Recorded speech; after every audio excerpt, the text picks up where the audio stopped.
All right, today we're jumping into a pretty cool digital detective story. We're going to be cracking the codes that hackers use to make their attacks, well, basically invisible. So let me ask you this. How do you find a clue that's designed to never, ever look the same twice? I mean, think about it. It's like trying to catch a master thief who changes their entire disguise, their tools, even their getaway car for every single heist. That's the exact problem we're talking about in cybersecurity. Okay, so to really get a grip on this whole invisibility cloak thing, we've got to start with what it's actually trying to hide. And at the core of pretty much every cyber attack, you'll find this thing called shellcode. So what is shellcode? Well, think of it like this. It's the burglar's to-do list after they've already picked a lock and are inside your house. It's the piece of code that says, okay, now open up a back door or start grabbing all the important data. It's the real prize, the whole point of the attack. But here's the catch. It's got this massive weakness. It's just a static chunk of code, which means it has a fingerprint. And you know what's great at finding fingerprints? Antivirus software. Right? It's pretty logical. If your fingerprint is on a wanted poster, you're going to wear gloves. And if your code signature is on every antivirus's hit list, you've got to disguise it. So hackers came up with a solution. They wrapped their shellcode in something called an encoder. This little tool uses a really clever technique, polymorphism, and its whole job is to make that code look totally different every single time it's used. So, how does this digital disguise actually work? Is it magic? Not really. There's a playbook, a set of rules for making truly good polymorphic code, and it really just comes down to three basic principles. All right, let's break down this playbook. First up, use different instructions. This is all about finding different ways to get the same result. Like, if you want to get the number 0, you could subtract 1 from 1, or 5 from 5. The result's the same, but the code looks different. Simple, right? Second rule, change the order. If you've got two steps that don't depend on each other, just swap them, mix things up. And finally, my favorite, rule number 3, add random noise. This is where you just throw in a ton of useless junk code that literally does nothing. Its only purpose is to act as camouflage. And that's the genius of it all. At least, that's the theory. If an attacker follows all three of these rules perfectly, they can generate code that is, for all intents and purposes, completely unique every time. It's a ghost in the machine, impossible for regular, signature-based antivirus to even see. But, and this is a big but, theory is one thing. What happens in the real world is often a whole different story. Okay, so let's see how this all plays out in the wild. It's time to put on our detective hats because we're about to open up the case files on 3 of the most legendary polymorphic encoders. We're going to find out exactly how researchers cracked them. First up, we've got a real classic. Case file number 1, Shikata Ganai. You might know this one from the Metasploit framework. And its name? It's Japanese for it cannot be helped. Kind of perfect for a tool that's trying to be totally unstoppable, don't you think?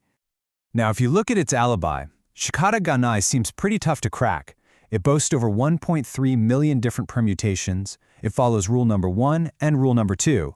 It changes instructions, it reorders them, it hides the payload with a simple cipher. Looks like a pretty solid disguise. But here's where the case starts to break. The detectives found a tell. There was this one specific instruction, FNSTENV, that was there every single time. No matter how much the code changed, no matter how much it shuffled itself, that one little piece was always present. A constant, a predictable fingerprint. And that right there was its fatal flaw. Shikata Ganai totally forgot about rule number 3. It never adds any random noise, any junk code at all. And without that extra camouflage to hide behind, that one predictable instruction sticks out like a sore thumb. And just like that, case closed. All right, let's move on to our next case file, CLET. Now, this one was a little different. It was more of a research project, really, designed to be way stealthier to learn from the mistakes that Shikata Ganai made. So CLET's alibi is a lot more sophisticated. It's not just using one simple cipher. It uses a variable number of complex instructions, adds, rotates, that kind of thing. And it has this really distinct 3-part structure, a beginning, a middle, and an end. The whole thing just seems more complex. But, you guessed it, the detectives found the flaw. It turns out only the middle section was actually polymorphic. The beginning and the end parts, they were basically the same every single time. Totally vulnerable. And here's the lesson. It really doesn't matter how good your disguise is if you wear the same hat and shoes to every crime. The security systems just learned to look for those recognizable bookends and could ignore the fancy stuff in the middle completely. And with that, another case is closed. Okay, our last case file is for a suspect named ADM Mutate. And this one is the most clever of the bunch. It seems to have learned from everyone else's mistakes, especially when it came to that all-important rule number 3. ADM Mutate went all in on adding random noise. I mean, it just stuffed junk code everywhere. And because of that, every single encoder it generated was a different size, a different length. This made the old ways of analyzing it totally useless. It looked, for all the world, like pure random chaos. But once the researchers figured out how to filter out all that junk, what they found underneath was, frankly, shocking. The actual functional code was super simple and rigid. It barely followed rule number 2 at all. It only ever switched around 2 instructions, and it really didn't do rule number 1 either. The whole thing was an illusion. So the fatal flaw was that it was all noise and no substance. The underlying logic was so predictable you could practically write a signature for it by hand. And this is a huge takeaway. Just because something looks complex doesn't mean it's secure. ADM Mutate was a master of illusion, but it was just a smokescreen. The master of disguise was unmasked.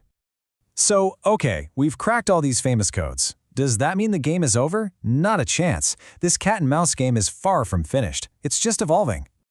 The cybersecurity arms race is just getting more intense. On the one hand, you've got the detectives building way smarter tools, things like scoring systems that can triage threats, or dynamic translation, where they basically run the suspicious code in a safe little box, a sandbox, to see what it does.